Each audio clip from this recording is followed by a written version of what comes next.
Hi, I'm Bobby Gruenewald and have the privilege of leading the YouVersion team. Today we're celebrating a day called Giving Tuesday. And if you're unfamiliar with Giving Tuesday, it's a global generosity movement. So it's appropriate that today's verse of the day is also about generosity.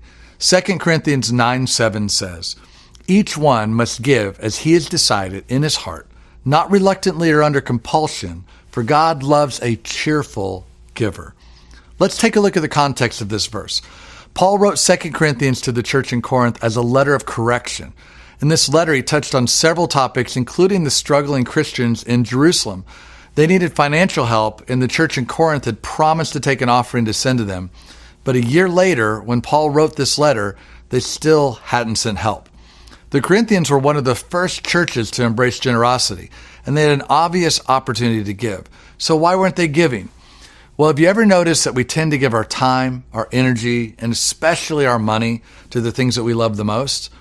The Corinthians loved God, but they needed a reminder that loving God takes action. And not just action, a cheerful action. This verse says God loves a cheerful giver, not a giver who gives under compulsion or obligation, but one who gives because they love God and the people God loves.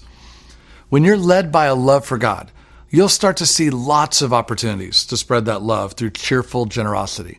But in this particular passage, Paul was telling the Corinthians specifically not to wait to give financially.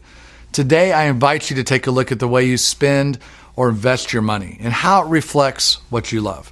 No matter what your income looks like, do your finances reflect the sort of cheerful generosity Paul is talking about? And if not, what do you need to change today to make giving a priority in your life?